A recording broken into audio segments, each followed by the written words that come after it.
तो यहाँ पर अपने पास प्रॉब्लम है if F of x is equal to this fractional part of x and फिर दिस अप टू दिस, और अपन को एफ ऑफ रूट टू की वैल्यू पूछी है, ये ग्रेटेस्ट इंटीजर है, ये फ्रैक्शनल पार्ट है।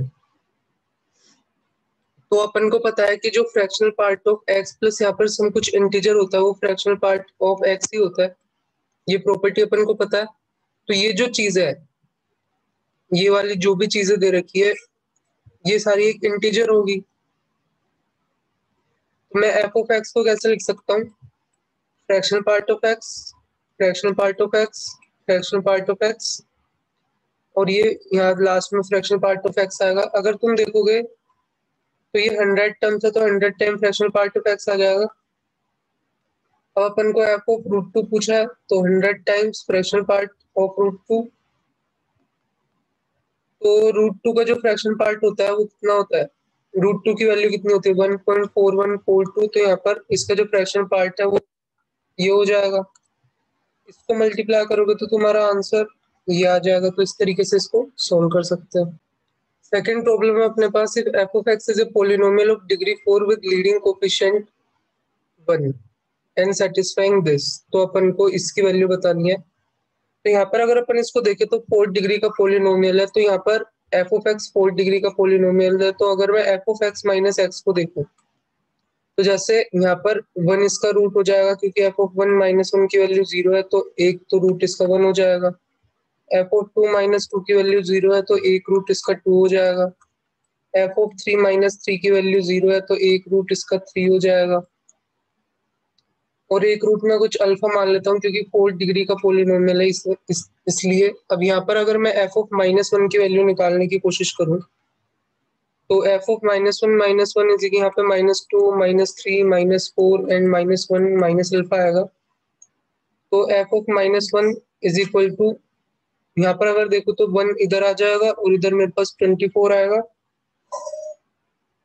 यहाँ पर एक बार चेक करता है, सॉरी यहाँ पे माइनस ऑफ -1 आएगा, तो इधर जाके -1 हो जाएगा और 24 टाइम्स 1 प्लस अल्फा हो जाएगा ये। तो यहाँ पर अपने पास ये आ गया। अगर मैं यहाँ पर एफ ऑफ 5 निकालने की कोशिश करूं तो F of 5 minus 5 is equal to यहाँ पे 4 3 2 एंड 5 माइनस अल्फा।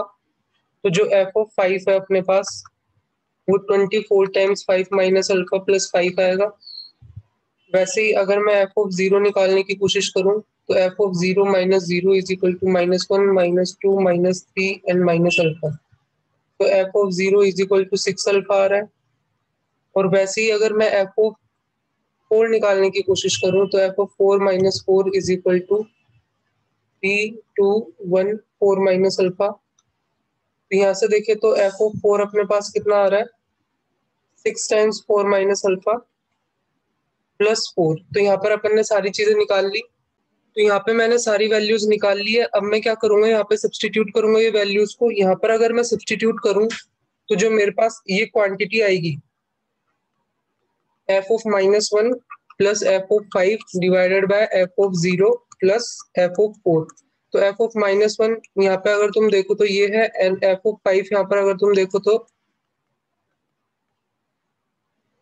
यहाँ से देखो तो 24 plus 24 alpha -1 plus 24 multiply by 5 minus 24 alpha plus 5।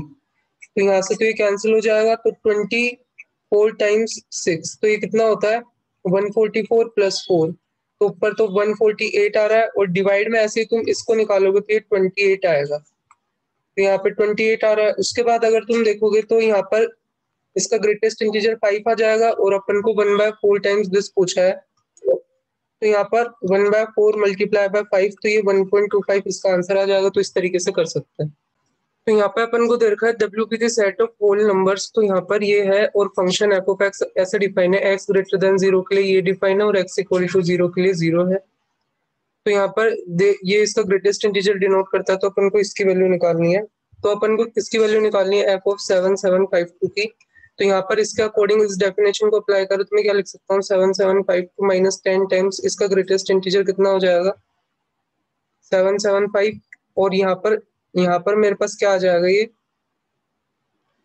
10, और यहाँ पे लॉग ऑफ दिस नंबर। तो लॉग ऑफ दिस नंबर निकालने की कोशिश करें यहाँ पर, तो ऑब्वियसली ये जो नंबर है 3 to 4 के बीच में आएगा।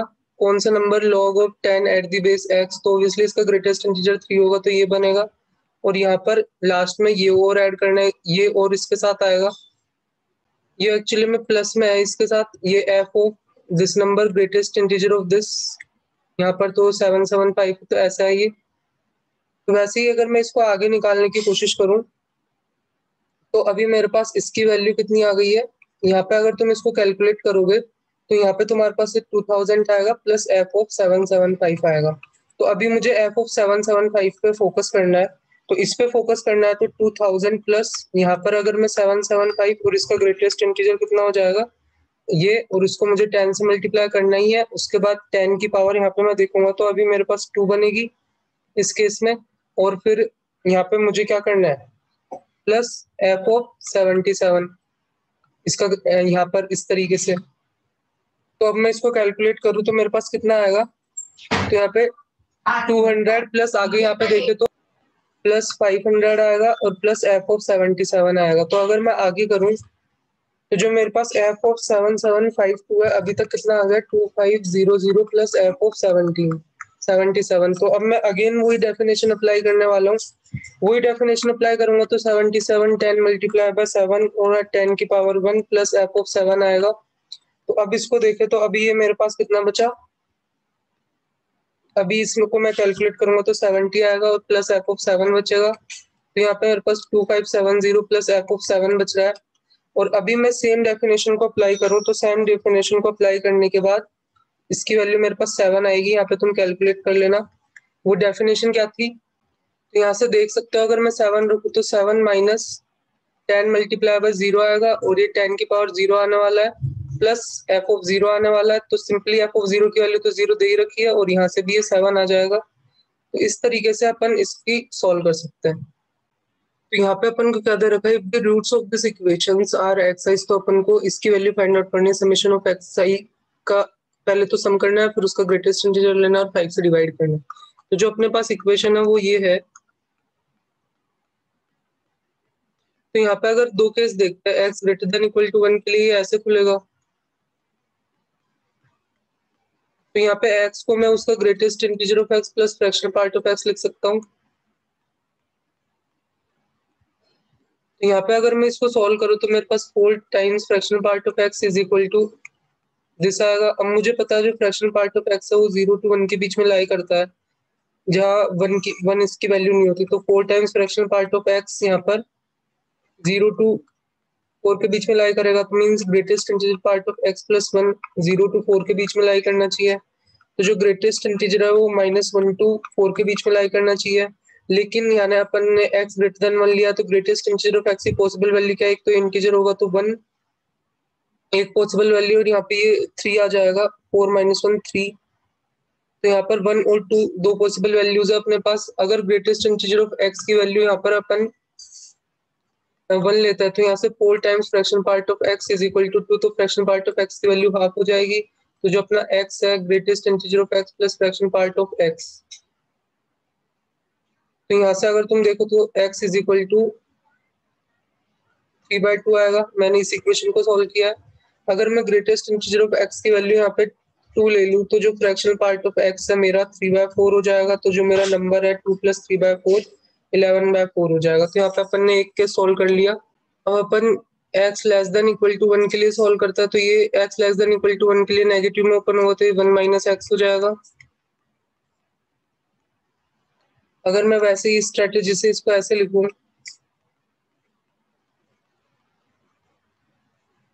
तो यहाँ पे मेरे पास इक्वेशन क्या बनेगी, 3 times greatest integer of x is equal to, यहाँ पे अगर मैं चेक करूं, यहाँ पे 1 + 2 times fraction part of x आ जाएगा। तो यहाँ से 2 times fraction part of x को मैं 3 times greatest integer of x - 1 लिख सकता हूँ। अब ये जो 2 times fraction part of x है वो 0 to 2 के बीच में लाई करेगा, तो similarly 3 times greatest integer of x - 1 0 to 2 के बीच में लाई करेगा। तो यहाँ पे अगर मैं देखूँ तो जो 3 times greatest integer of x है वो यहाँ पे दोनों तरफ अगर मैं 1 ऐड कर दूं, तो यहाँ से 1 to 3 के बीच में लाई करना चाहिए। तो जो ग्रेटेस्ट इंटीजर ऑफ x है 3 से डिवाइड करे, तो यहाँ पे इससे 1/3 to 1 के बीच में लाई करना चाहिए, लेकिन ऐसा नहीं हो सकता। तो इस केस में अपन को कुछ भी नहीं मिलेगा। तो अपने पास दो वैल्यू आई। अगर अपन इसका समेशन करें यहाँ पे डिवाइड में यहाँ पे 4 आएगा, 6 + 11 यहाँ पे 15/4 बनेगा। तो 15/4 3.75 होता है। तो उसका जो ग्रेटेस्ट इंटीजर है वो यहाँ पे देखिए अपन, सॉरी ये 17/4 बनेगा, 17/4। तो यहाँ पे 17/4 को अगर तुम देखोगे तो कितना आएगा, ये 4.25 आएगा। 4.25 का ग्रेटेस्ट इंटीजर कितना होगा, 4। और अपन को क्या फाइंड आउट करना था, समेशन ऑफ xi का ग्रेटेस्ट इंटीजर डिवाइडेड बाय 5, दो दिस इज 4/5।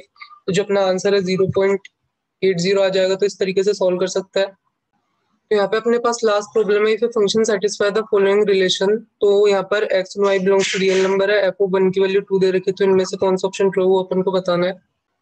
तो यहाँ पर मैं लिख देता हूँ, अपने पास जो इक्वेशन है x minus y f of x plus y minus of x plus y f of x minus y is equal to, यहाँ पर अपने को क्या दे रखा है, 2 टाइम्स, यहाँ पर अगर देखें तो x square y minus y cube है। तो यहाँ पर मैं इसको ऐसे 2 टाइम्स वाई, यहाँ पे कितना बचेगा, x square minus y square means 2 times y x minus y x plus y, इस तरीके से लिख सकता हूँ। अब मैं जो एक्स माइनस वाई है उसको यू मान लूँ और एक्स प्लस वाई को v मान लूँ, तो मेरे पास u times f of v minus v times f of u is equal to 2y times u into v.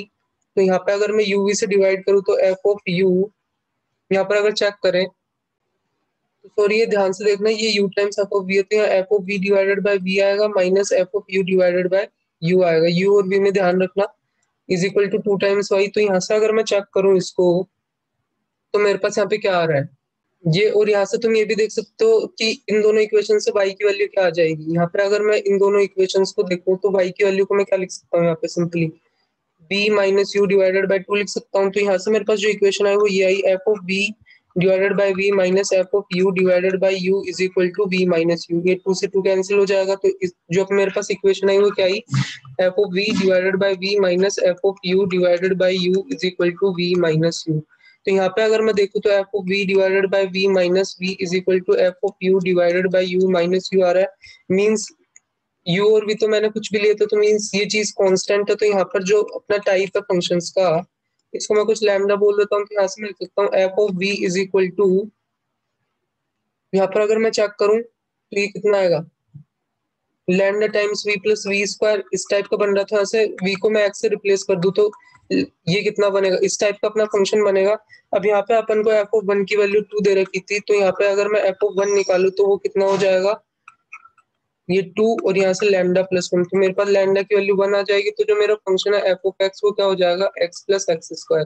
तो अब देखें तो मेरा एफ ऑफ एक्स यहाँ पे आ चुका है एक्स प्लस एक्स स्क्वायर। तो यहाँ पे चेक करो एफ ऑफ 3 की वैल्यू, तो 3 + 9 12 आएगा। तो ये सही है। एफ ऑफ 0 की वैल्यू 0 आ रही है। एफ ऑफ एक्स में नॉट बी डिफरेंशिएबल, तो गलत हो गया। एफ ऑफ एक्स एक पोलिनोमियल फंक्शन है, तो अपना ए बी सी ऑप्शन सही हो जाएगा। तो इस तरीके से कर सकता है। तो वो वीडियो अच्छा लगा होगा। देखो ज्यादा ज्यादा एडवांस प्रॉब्लम करने का कोई मतलब नहीं है यहाँ पर। अगर तुम्हारे बेसिक कॉन्सेप्ट, अगर तुमसे जो मैं ये प्रॉब्लम करा रहा हूँ यही नहीं हो रहा, तो ज्यादा एडवांस करके क्या करोगे। तो पहले अगर तुम खुद सोल्व करो इन प्रॉब्लम्स को, अगर तुम कर पा रहे हो 3 से ज्यादा प्रॉब्लम सोल्व, तो तुम मुझे कह सकते हो कि भैया इससे भी एडवांस प्रॉब्लम चाहिए अब हमको। तो फिर अगर तुम सोल्व कर पा रहे हो तो ही ऐसा करने का कोई मतलब है, या बिना यहाँ पे तुम एडवांस प्रॉब्लम देखते रहो और खुद से कुछ भी नहीं करो, तो उससे कुछ भी नहीं होने वाला।